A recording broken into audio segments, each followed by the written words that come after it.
এই লোকটা মাটি খুঁড়তে গিয়ে হঠাৎ ভয়ঙ্কর একটা জিনিস খুঁজে পেল। তার নিজের জমির নিচে যেন একটা কফিন লুকানো আছে। লোকটার সঙ্গে সঙ্গে অশুভ কিছু অনুভব করলো, কারণ এই বাড়িটা সে অনেক টাকা খরচ করে কিনেছিল। একটা পুরনো কিন্তু দামি বাড়ি। সে কুসংস্কার মানে না, তাই ওপরের মাটি সরিয়ে দেখতে শুরু করলো, কিন্তু অবাক হয়ে দেখলো এটা সত্যিই একটা কফিন। বাধ্য হয়ে সে কফিনটা খুলে দেখার সিদ্ধান্ত নিল, আর খুলতেই সে ভয় পেয়ে গেল। ভেতরে একটা লাশ আর অনেকগুলো টাকা পড়ে আছে। সে ভাবলো হয়তো তার চোখ ভুল দেখছে, তাই আবার খুলে নিশ্চিত হলো, হ্যাঁ, ভেতরে সত্যিই একটা লাশ আর টাকা রয়েছে। কাঁপতে কাঁপতে সে ঢাকনা তুললো, ভেতর থেকে একগুচ্ছ টাকা বের করলো। টাকাগুলো আসল কিনা যাচাই করে দেখে সত্যিই আসল। তারপর সে দ্রুত সেগুলো নিজের কাছে রেখে দিল এবং আবার মাটি দিয়ে ঢেকে দিল। সন্দেহ দূর করতে আবার পরীক্ষা করলো, হ্যাঁ, এগুলো সত্যিকারের ডলার। নেক আর নিজের হাসি থামাতে পারছিল না। মনে হচ্ছিল তার জীবন এখন বদলে যাবে। হঠাৎ পাওয়া এই সম্পদ তাকে সারা রাত ঘুমাতে দিল না। পরের দিন সকালে সে আবার মাটি খুঁড়ে সব ডলার একসাথে বের করে আনলো। গুনে দেখলো প্রায় 30 লাখ ডলার। তার মনে এক অদ্ভুত অনুভূতি, হঠাৎ করে সে কোটি টাকার মালিক হয়ে গেছে। খুশিতে সে সব টাকা স্টোর রুমে রেখে দিল, আর কিছু টাকা আলাদা করে দৈনন্দিন খরচের জন্য রাখলো। কিন্তু সে জানতো না, এই মুহূর্ত থেকেই তার জীবনে দুঃস্বপ্ন শুরু হতে যাচ্ছে। রাতে নিক গভীর ঘুমে ছিল। হঠাৎ একটা শব্দে তার ঘুম ভেঙে গেল। সে দ্রুত একটা বেসবল ব্যাট হাতে নিল, ভাবলো টাকার খবর ফাঁস হয়ে গেছে, কোনো চোর ঢুকে পড়েছে। সে আস্তে আস্তে নিচে নেমে চারপাশে খুঁজলো, কিন্তু কোথাও কোনো চোর নেই। সে ভাবলো হয়তো সে বেশি চিন্তা করছে। নিজেকে শান্ত করতে 1 কাপ চা বানালো। ঠিক তখনই আবার বাইরে শব্দ হলো। সে দৌড়ে বাইরে গেল।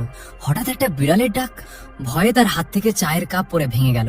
হতাশ হয়ে সে আবার ঘরে ফিরে এলো। লাইট বন্ধ করতেই সে ভয় পেয়ে গেল। যদিও সে এসব বিশ্বাস করে না, তবুও দ্রুত বাইরে দৌড়ে গেল। সে বিশ্বাস করতে চায় না যে লাশ জীবিত হতে পারে। নিজের সন্দেহ দূর করতে আবার কফিন খুললো। দেখলো লাশ আগের মতোই ঠিক আছে। সে টানাটানি করে দেখলো, কিন্তু কিছুই অস্বাভাবিক লাগলো না। পরের দিন ঘুম থেকে উঠে সে অবাক, তার হাত পা কাদা মাটিতে ভরা। নিক কিছুই বুঝতে পারছিল না। সে কিভাবে রাতের মধ্যে বিছানায় ফিরে এসেছে তার কোনো ধারণা নেই। কিছু না ভেবেই সে কাজে চলে গেল, কিন্তু সারা রাতের আতঙ্কে সে কাজে মন দিতে পারছিল না। কাজ শেষে বাড়ি ফিরে সে আরেকটা অদ্ভুত জিনিস দেখলো। মেঝেতে কিছু পায়ের ছাপ। জুতা খুলে মিলিয়ে দেখলো এগুলো তার নিজের নয়। সে দ্রুত স্টোর রুমে গিয়ে টাকা চেক করলো। ভাগ্য ভালো, টাকাগুলো ঠিক আছে।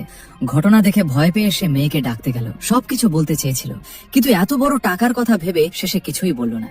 ঘরে ফিরে আবার টাকাগুলো দেখলো, পায়ের ছাপ মুছে ফেললো, তারপর ঘুমাতে গেল। অতিরিক্ত ভয় পাওয়ার কারণে নিজের ঝোলানো কোট দেখেও সে চমকে উঠল। নিজেকে শান্ত করার পর আবার বাইরে শব্দ শুনতে পেল। ভালো করে তাকিয়ে দেখলো নিচে যেন একটা ছায়া। সে সঙ্গে সঙ্গে ছুরি নিয়ে বের হলো। চুপচাপ খুঁজতে লাগলো, কিন্তু কাউকে পেল না। সে ভাবতে লাগলো হয়তো সে ভুল করছে, আর যেগুলো নিয়েছে সেগুলো আসলে মৃত মানুষের টাকা, তাই হয়তো সে অভিশপ্ত হয়েছে। এরপর সে সব টাকা নিয়ে আবার মাটি খুঁড়লো। সব টাকা একসাথে কফিনে ফেলে দিল। তারপর পেরেক দিয়ে কফিনটা শক্ত করে বন্ধ করে দিল। কয়েকদিন ধরে এমন অদ্ভুত ঘটনার কারণে নিক মানসিকভাবে ভেঙে পড়ছিল। অনেক ভেবেও সে টাকাগুলো ভুলতে পারলো না, তাই ছুটি নিয়ে আবার বাড়ি ফিরলো। পেরেক খুলে কফিন খুললো। দুর্গন্ধ সহ্য করে লাশ থেকে কিছু খোঁজার চেষ্টা করলো।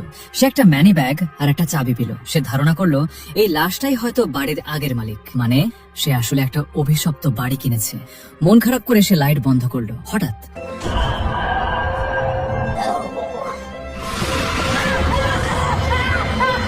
নিক ঘুম ভেঙে উঠে বুঝতে পারলো সবকিছুই ছিল একটা স্বপ্ন।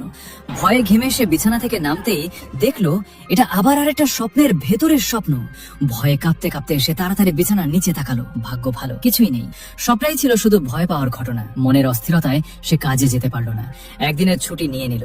সব রহস্যের আসল কারণ খুঁজে বের করার জন্য সে আবার কফিন খুললো। ভেতর থেকে এক গুচ্ছ টাকা বের করে সে অনেকগুলো সিসিটিভি ক্যামেরা, অ্যালার্ম আর লাইট কিনলো। তারপর বাড়ির চারপাশে এগুলো লাগিয়ে দিল, যাতে কোনো অস্বাভাবিক কিছু ঘটলে ধরা পড়ে।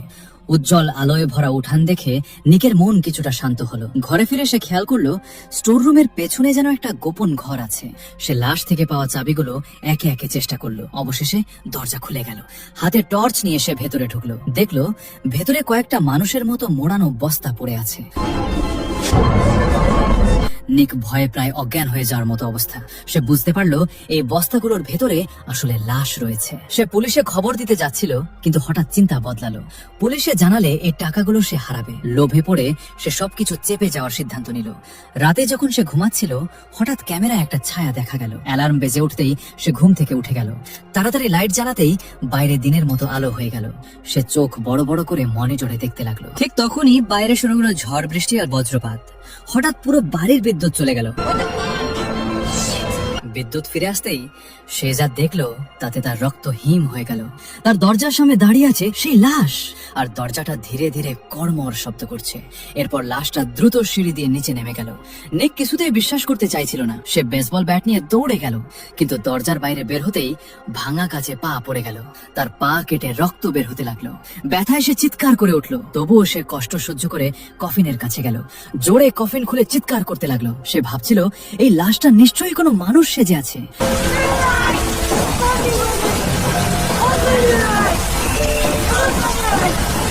কিন্তু সে যতই চেষ্টা করুক, লাশ কোনোভাবেই সাড়া দিল না। শারীরিক ও মানসিকভাবে ক্লান্ত হয়ে সে সেখানেই অজ্ঞান হয়ে ঘুমিয়ে পড়ল।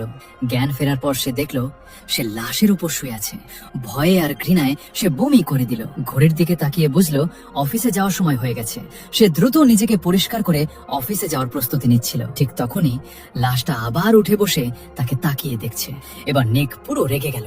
সে সামনে এগিয়ে গেল, কিন্তু নিক কাছে যেতেই লাশটা আবার ভয় পেয়ে পিছিয়ে গেল এবং আবার কফিনে শুয়ে পড়ল। নিজেকে পাগল না প্রমাণ করতে সে লাশের কাপড় ধরে টান দিল, এই ভণ্ডামি ফাঁস করার জন্য। কিন্তু লাশ কোনো প্রতিক্রিয়া দেখালো না। রাগে পাগল হয়ে নিক একটা করাত নিয়ে এলো।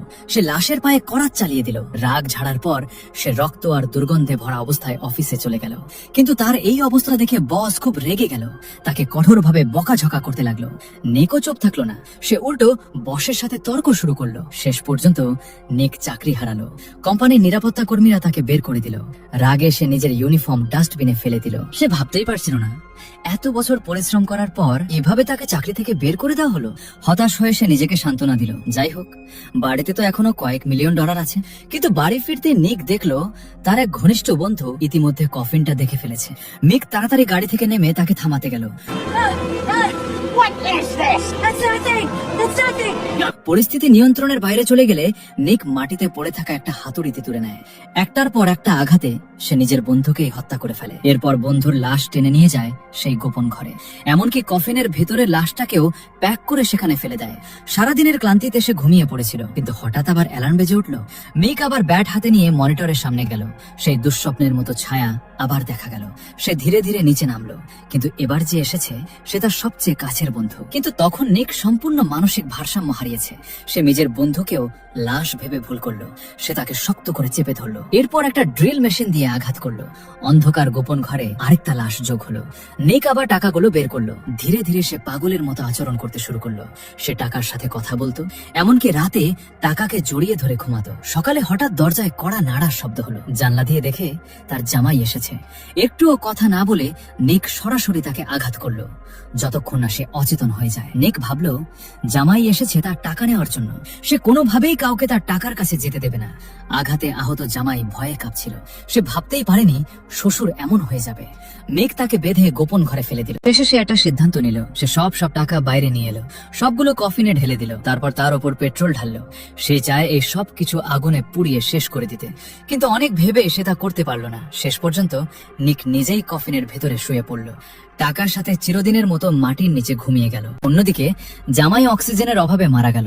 নিকের সেই একটুখানি লোভ শেষ পর্যন্ত তার পুরো পরিবারকে ধ্বংস করে দিল। কথায় আছে না, লোভে পাপ, পাপে মৃত্যু। ঠিক এটাই হয়েছে তার উপর। যাই হোক, গল্পটি এখানেই শেষ হয়ে যায়। এই গল্পটা নিয়ে আপনাদের কোনো মতামত থাকলে কমেন্ট করে জানাতে পারেন। গল্পটি ভালো লাগলে একটা লাইক দিয়ে চ্যানেলটি সাবস্ক্রাইব করতে ভুলবেন না।